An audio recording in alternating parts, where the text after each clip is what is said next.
Okay, good day everyone. So for today, we will be discussing a very popular disorder now in the Philippines, unfortunately. Okay, we have chronic kidney disease or chronic renal failure. Okay, what is CKD or what is CRF? But before going to that, I hope you have already watched my discussion on AKI or acute kidney injury because everyone, a lot of the manifestations or the signs and symptoms in CKD are similar in AKI. Ang difference lang nila pagdating sa CKD, it's either they are worse. Okay, since mas matagal nga siya, long term yung CKD, okay, or it has already progressed. Ibig sabihin, yung mga signs and symptoms na nakikita natin sa AKI, okay, nag-branch out lang sila in CKD. Pero those manifestations that are seen in AKI will also be seen in CKD. Okay, para pag dito, papasadahan ko na lang siya along with the interventions that were mentioned in relationship to those signs and symptoms. Okay, anyway, let's first define CKD or CRF. Okay, CKD is referred to as the gradual loss of kidney function. Okay, gradual. Ibig sabihin, dahan-dahan. Chronic, okay? It has been happening for a long period of time. Okay, so kung si AKI, ang patient, possible na gumaling. Okay, in CKD, this is considered irreversible. Okay, si AKI, considered reversible siya. Pwedeng gumaling ang patient, tama? From the oliguric, pwede siyang mapuntang diuresis stage, pwede siyang mag-recovery stage. But in CKD, since sobrang tagal nang nagda-damage sa kidney, okay, hanggang eventually, magsha-shutdown na si kidney. Okay, so pagka chronic or sobrang tagal na kasi nung sakit, it becomes irreversible. Okay, now the question is, pag meron tayong mga pasyente na meron silang chronic, okay, and irreversible disorders, what type of nursing care do we provide to them?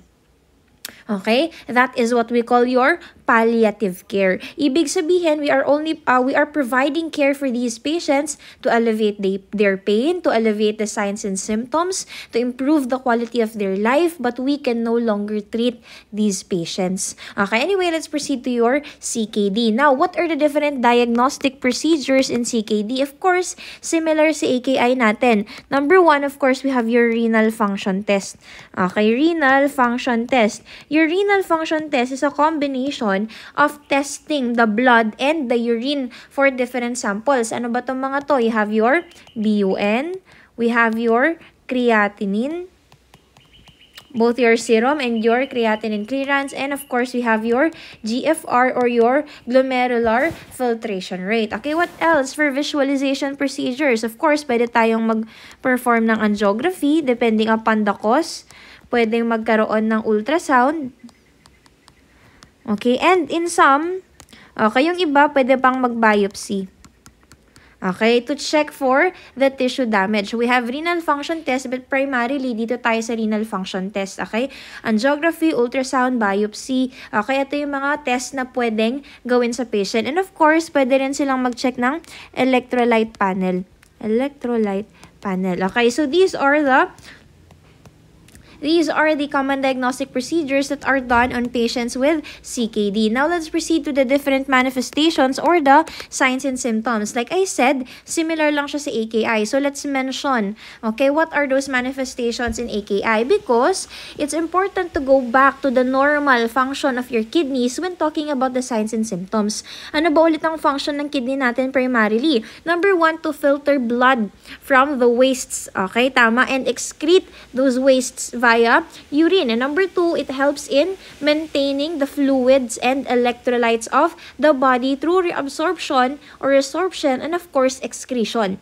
Okay, so it helps in filtration of waste, of course, in maintaining fluids and electrolytes, and of course, producing yung tinatawag nating erythropoietin. And what is the importance of that erythropoietin? Importante ang erythropoietin na yan because that hormone released by the kidneys is the one that triggers, okay, excuse me, siya yung nagtitrigger or nagsistimulate sa red bone marrow natin na mag-produce ng red blood cells through the process called hematopoiesis. Okay, now let's proceed to the signs and symptoms. First, let's start with fluids. Okay, balikan natin yung functions ng kidneys para mapalabas natin yung signs and symptoms. Excuse me. Let's start with fluids. Ano ba yung mga signs and symptoms na associated sa fluids? Number one, of course, your patient will be oliguric or nagkakaroon sila ng oliguria or anuria. Konti ang urine nila. Because take note, what is the normal urine output? It should be 30 to 60 ml per minute. Now, okay, let's talk about oliguria and anuria. Pag sinabi nating oliguria, the urine output will be less than 30 ml per minute. Now, when you say anuria, okay, sanay kasi tayo sa prefix na a or an, it usually means nothing or absence. But take note guys, anuria doesn't totally mean na there is an absolute absence of urination. Hindi ibig sabihin yan na totally hindi na umiihi ang pasyente. Anuria refers to urine output of less than 15 ml per minute. Pwede rin na hindi na talaga sila nakakaihi. But anuria is not limited to having zero urine output. Okay, pwede na hindi na talaga sila nakakaihi. But, anuria is defined as less than 15 ml per minute na urination or less than 100 ml per day. Okay, so they have, number 1, they have oliguria or anuria. Okay, now, pag hindi nakakaihi ang pasyente, ibig sabihin, hindi na ilalabas ang fluid sa katawan. Okay, so let's go back. Ano ulit ang manifestation na pwede dyan? You have edema. And kapag mataas ang fluid volume ng pasyente, dahil nga hindi siya nakakaihi, nagsistay ang fluid sa loob ng katawan, what could happen to their blood volume? Pwedeng tumaas, tama? And in relationship to that, what could happen to their blood pressure? Pwede silang magkaroon ng hypertension. Okay, so you have oliguria, edema, and hypertension. Okay, in relationship to your edema, syempre, pwede silang magkaroon ng weight gain. Okay? Kasi nga, instead na nailalabas yung tubig, naiipon lang siya ng naiipon sa loob ng katawan ng pasyente. Okay? So, you have oliguria or anuria, edema, hypertension, and weight gain. Okay? That's for fluids. Now, let's go to your electrolytes. Okay? Isa-isahin natin ang function ng kidney. Okay? So, yung electrolyte imbalances dito, of course, it would be similar to the electrolyte imbalances that are seen in your AKI. Tama? Ano ulit yung tumataas? You have increased potassium, increased phosphorus, and decreased sodium, and decreased calcium. Okay, you have hyperkalemia, hyperphosphatemia, hyponatremia, and hypocalcemia. Okay? So, when we talk about hyperkalemia, what's the danger again when we say hyperkalemia? Your patient is at risk for developing cardiac arrhythmias or cardiac dysrhythmias. Nagkakaroon ng abnormality sa heart rhythm. Again, why? Because potassium is responsible or one of the important electrolytes that control muscle contraction. So, si heart, of course, we have your myocardium, the heart muscle. So, every time merong abnormality kay potassium, okay, pwede siyang mag-cause ng abnormal muscle contractions, and most especially sa heart. Okay, now, what are the different ECG changes that we could see in a patient with hyperkalemia? Number 1, you have tall, tented T-wave. Okay, tumataas ang T-wave ng pasyente. Next, you have ST segment elevation, and lastly, you have widened QRS complex. Okay, eto na yung progress niya, guys.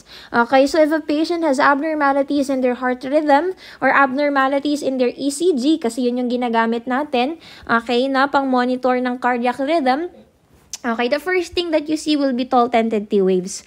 Pag tumaas palalo ang potassium, the next thing you will see, ST elevation. And then, pag tumaas palalo, widened QRS complex. Ibig sabihin, pag ang patient natin, meron na siyang widened QRS complex, that means that the potassium is already extremely high. Okay, next, you have hyperphosphatemia. Ano ulit ang pwedeng maging problema pag ang patient may hyperphosphatemia? It could lead to hypocalcemia. Okay, and then you have, of course, hyponatremia. Now, the problem is, okay, di ba your sodium is also responsible or it also helps in maintaining fluids, tama? Nag-help din siya sa fluids. Now, the problem here is because of this hyponatremia, pwede siyang mag-cause ng mental status changes kay patient. Why? Okay, there is a shifting, okay, of fluids sa brain ng patient. Si patient, pwede siyang magkaroon ng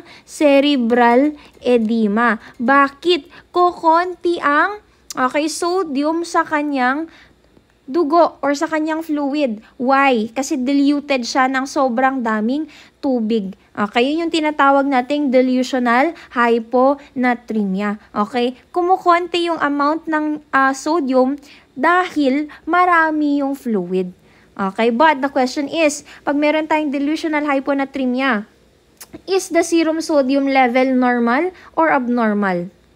Normal. Okay, pag sinabi nating delusional hyponatremia, the sodium level is normal. Ang abnormal, yung fluid. Sobrang daming fluid sa katawan ng patient. Now, the problem is, sa sobrang dami ng fluid na yan, pwede siyang mag-cause ng edema sa brain. At hindi siya mahatak ng sodium kasi nga kokonti ang sodium sa dugo. Okay, so hindi niya mahahatak or hindi niya makokontrol yung fluids na yun, pwedeng yung fluids na yun mag-cause ng edema sa brain ng patient or magkaroon ng swelling. Okay, so your patient, this could manifest as mental status changes.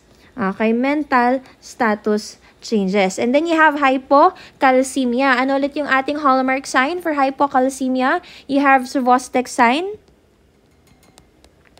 and Trousseau's sign. Okay, how do we elicit again Chvostek sign? By tapping the cheeks. Pag tinap po yung cheeks at nag-twitch ang mukha ng pasyente, that's a positive Chvostek sign. And of course, you have your Trousseau. Paano natin ina-elicit ang Trousseau? Mag-i-inflate po tayo, maglalagay tayo ng BP cuff kay patient. And as you inflate that cuff, you let it be. Okay, habang ini-inflate niyo yan, you observe your patient's hands or arm. Pag yan nag-twitch or biglang nag-flex or umangat, that is a positive Trousseau sign. But everyone, hypocalcemia in CKD does not end there. Kasi sabi natin, chronic condition. Matagal siyang sakit. And like I've said earlier, those manifestations in AKI are already progressed. Okay, nag-progress na sila pagdating sa CKD. Now, what kind of progression happens here? Pag may hypocalcemia tayo, mababa ang calcium sa dugo. Let's go back to your endocrine system. Your body will try to compensate, tama? Your body will try to balance out that low calcium level. So, anong gagawin niya? Because of that low serum calcium, kailangan may gawin ng katawan. Sino ang responsible sa pagpapataas ng serum calcium? Iti-trigger niya si parathyroid gland. Okay, this will trigger the parathyroid gland. Okay, ngayon, your parathyroid gland will release your PTH or your parath hormone. Okay, parath hormone para tumaas ang serum calcium. Now, what does your parath hormone do? Ano bang ginagawa ng PTH? Your parath hormone increases osteoclastic activity. Okay, ano ulit ang osteoclastic activity? When you say osteoclast, ang trabaho nila is for bone destruction. Okay? So, they break down or they increase the breakdown of bones. Bakit?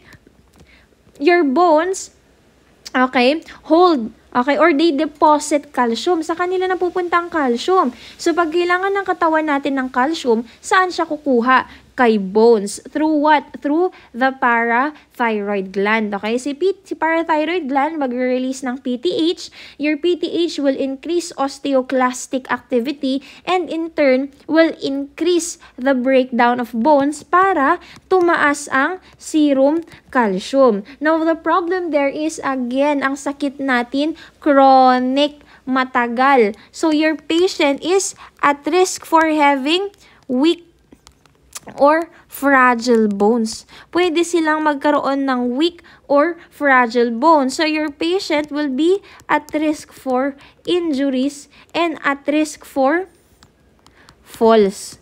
Okay, risk for injury, risk for falls ang pasyente natin.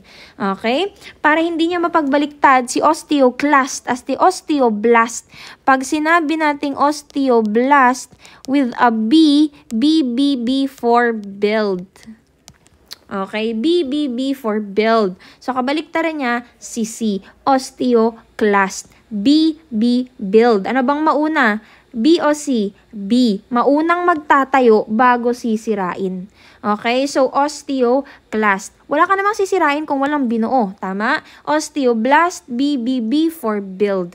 Okay, so osteoclast for increase bone breakdown para mapunta yung calcium from the bone going into the blood. Okay, so these are your electrolyte imbalances in CKD. So we're done with your fluids, we're done with your electrolytes. Now let's proceed to wastes. Okay, waste. Ano ulit yung tumataas? Balikan lang natin si AKI. Tumataas ang serum creatinine.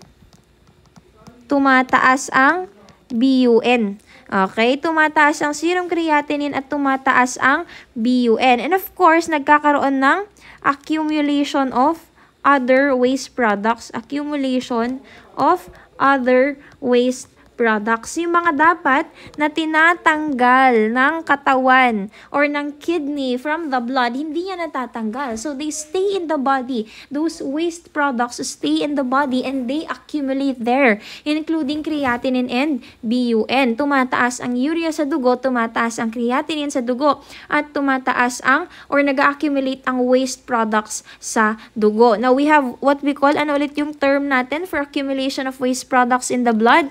You have azotemia. Okay, accumulation of waste products in the blood, primarily urea. Okay, now, guys, especially itong waste products na to at itong BUN na to, pag merong dumi sa katawan natin, your body will find a way to excrete those waste products.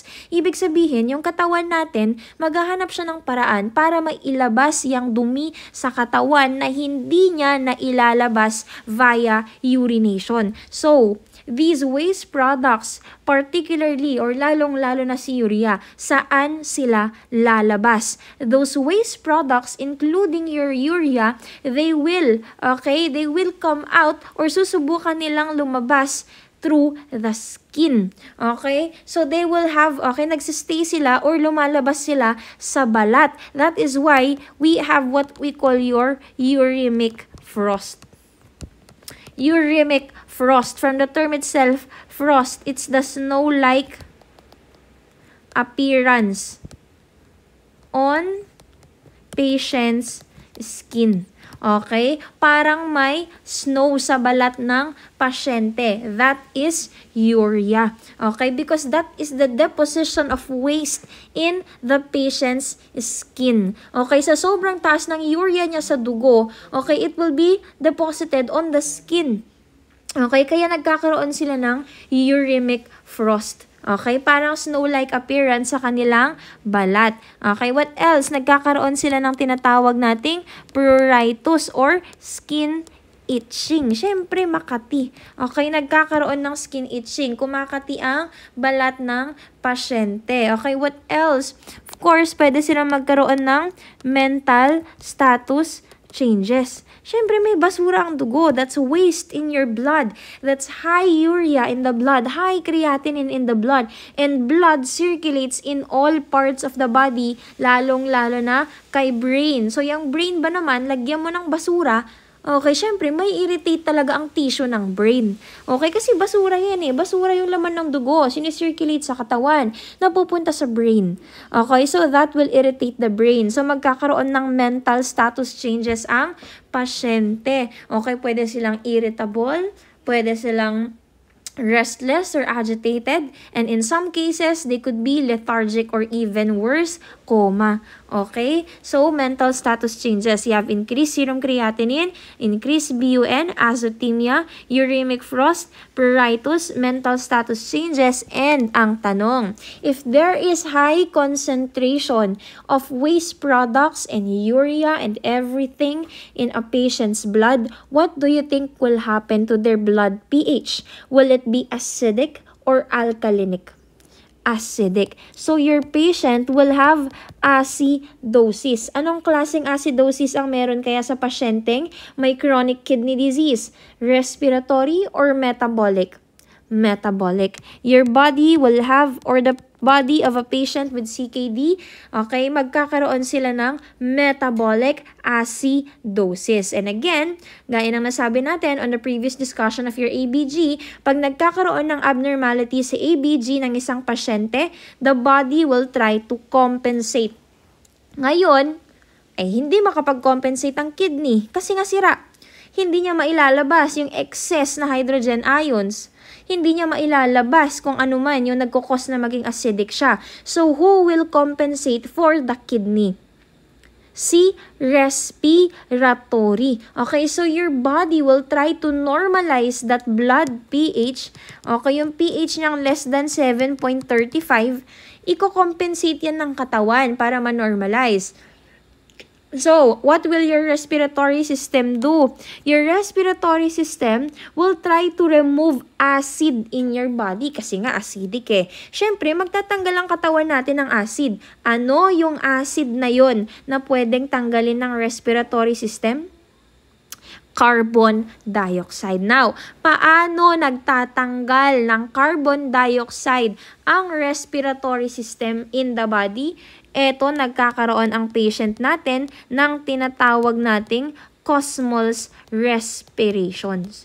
What is Kussmaul's respiration? Sila ay merong deep and rapid breathing. Sobrang bilis at sobrang lalim ng paghinga nila. So basically, sila ay nag-hyperventilate, okay, para mailabas yung carbon dioxide. That is your body's attempt to, okay, increase your blood pH kasi nga acidic. Okay, so the patient will manifest Kussmaul's respirations. Okay, what else? Sabi natin kanina, your kidney is responsible in producing the hormone erythropoietin. Okay, erythropoietin, they're responsible for erythropoietin.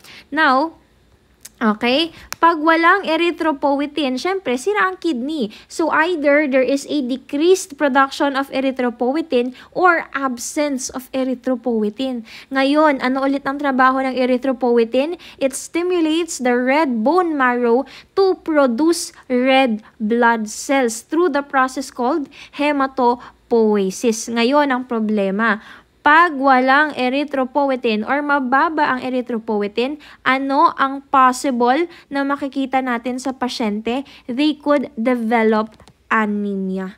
Okay, they could develop anemia. Now, for patients who are anemic, ano yung mga makikita nating manifestation sa kanila?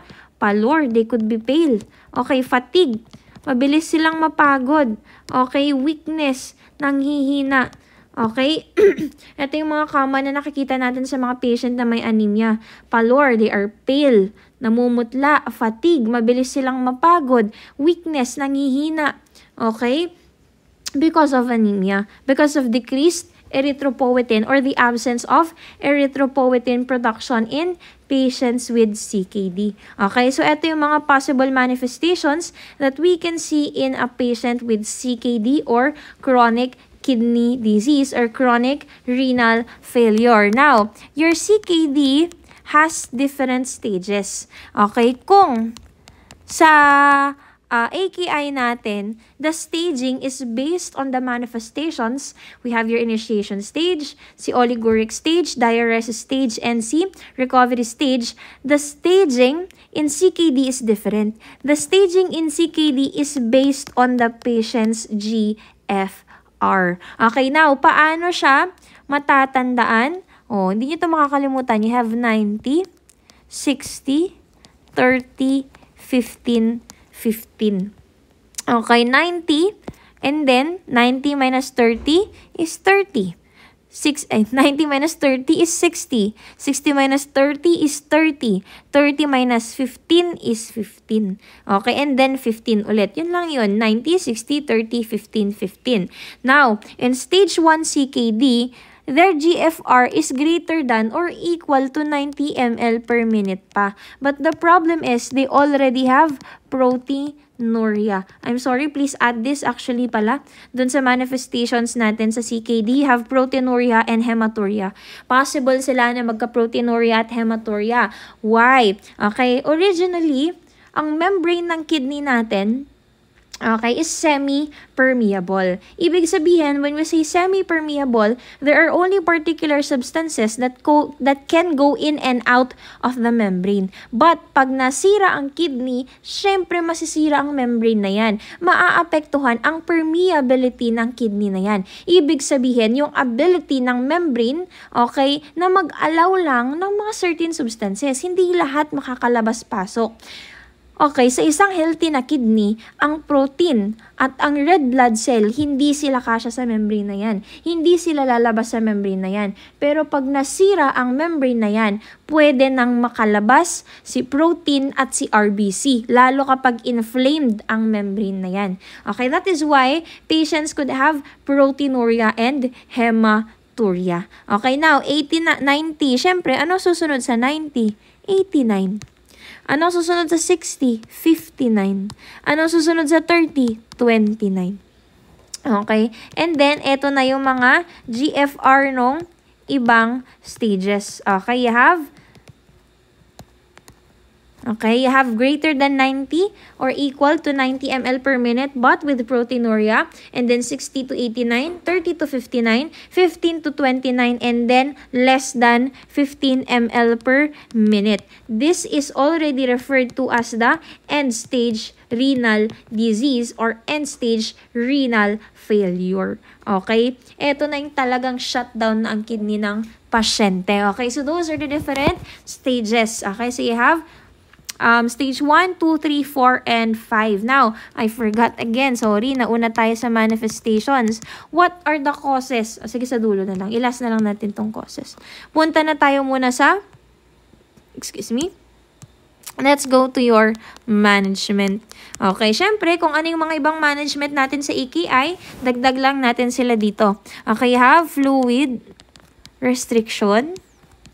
Syempre, si patient natin meron na nga fluid volume excess. So, we have fluid restriction, limit protein intake.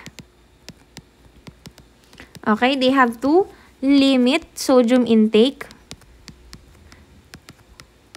Okay, bakit tayo may limit protein intake? Syempre, ang ammonia natin, your urea and your creatinine are products of protein breakdown. Okay, para hindi lalong dumami ang dumi sa dugo. Okay, and then limit sodium intake. Bakit? Pag si patient nag-sodium, okay, where sodium goes, water follows. So kung maraming sodium sa loob ng katawan ng pasyente, mas lalala ang edema ng patient. Mas lalong kakapit ang fluid sa loob ng katawan ng pasyente. Okay, next you have limit. Okay, and then of course, they have to stop smoking. Okay, smoking cessation. Okay, they have to stop smoking, and of course, alcohol intake also. They have to stop drinking. Okay, and then you have to quit smoking. Quit talaga to, guys, ha. So you have fluid restriction, limit protein intake, limit sodium intake, quit or smoking cessation, and decrease alcohol consumption. And of course, ano pa ba mga iba nating independent? You have strict monitoring of intake and output. Okay, strict monitoring of INOs. What else? Daily weights. Okay, daily weights. You have ECG monitoring because your patient is at risk for cardiac dysrhythmias. Okay, so ano pa ba? Then of course, you have to prioritize their safety, especially for patients na merong risk for falls or risk for injuries. And of course, yung mga patient natin na anemic, pwede tayong mag-provide sa kanila ng supplementation. Okay? But that will be later. Okay? And then, okay, ito yung mga priority natin.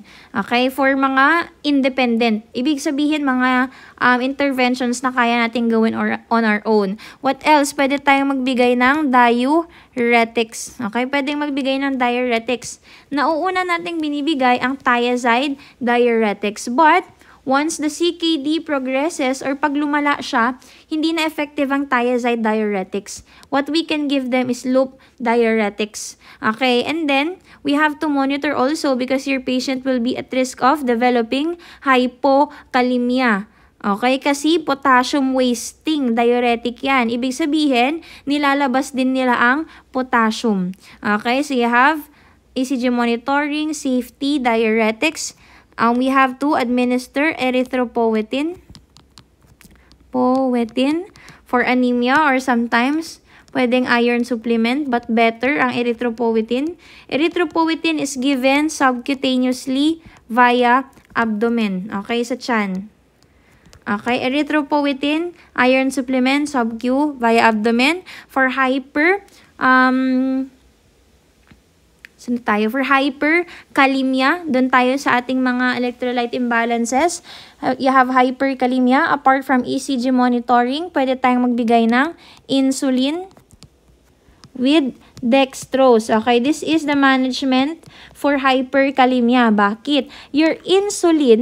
Si insulin, ipinapasok niya si potassium from the blood going into the cells. Okay, para kumonte ang potassium, kumbaga, ito yung cell, ito yung dugo.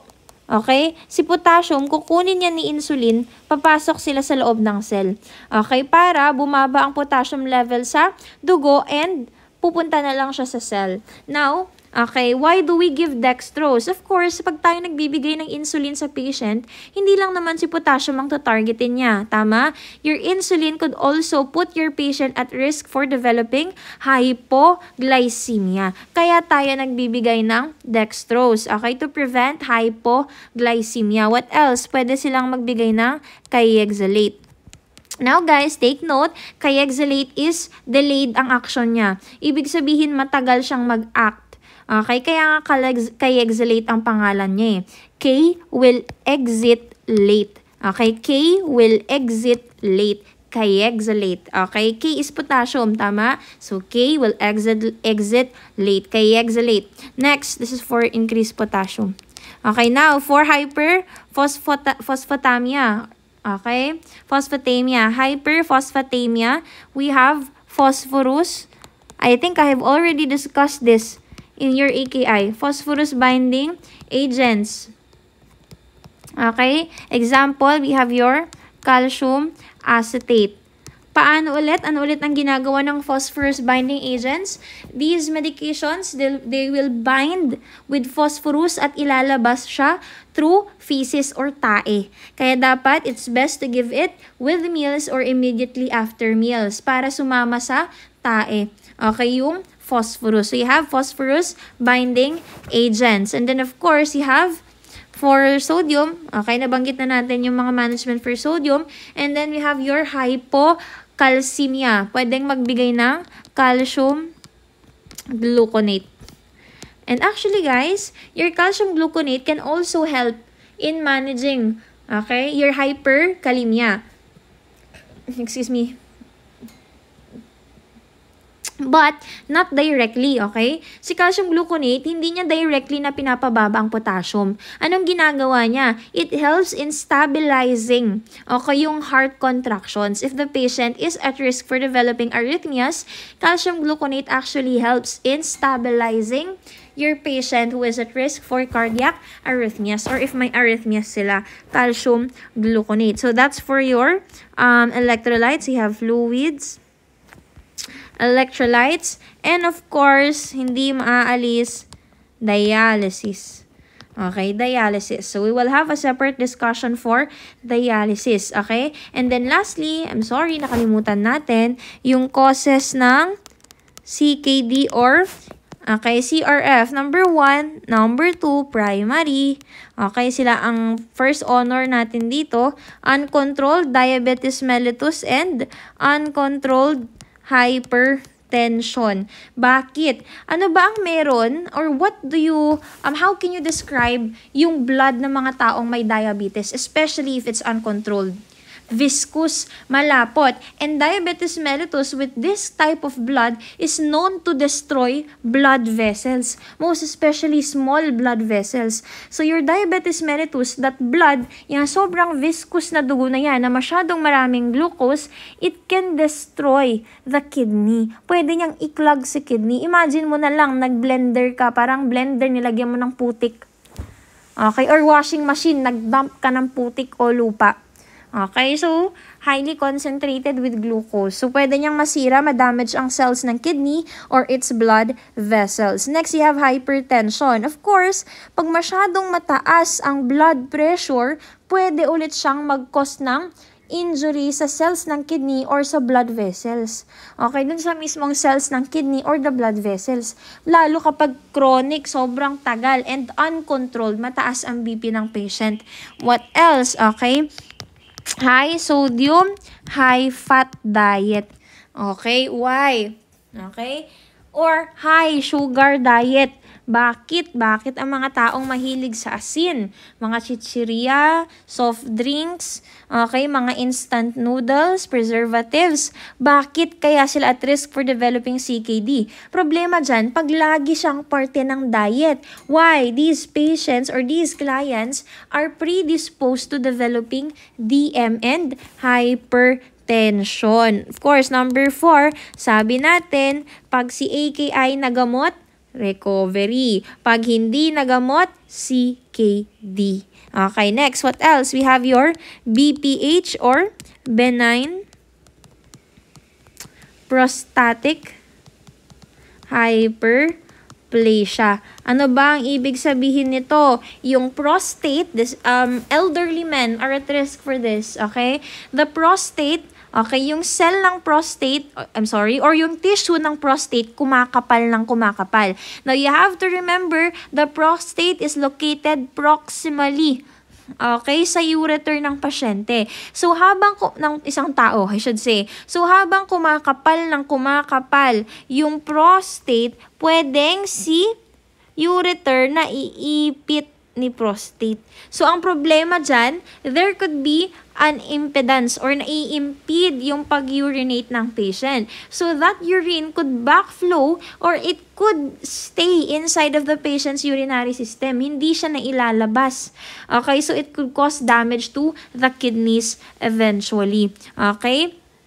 And then, you have polycystic kidney disease. Your polycystic kidney disease is actually genetic malas, no? Namamana.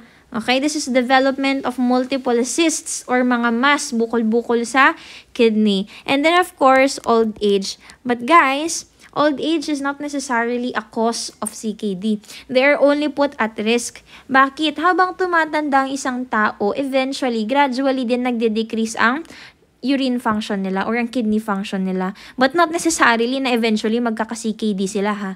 Okay, they are only put at risk. Pag kinumbine mo dito sa mga ibang problemang yan, they are at risk for developing CKD. Okay, so that's it for chronic kidney disease or chronic renal failure. I hope you have understood the discussion and please do have additional readings also kasi baka meron din akong nakaligtaan and there will be a separate discussion for dialysis.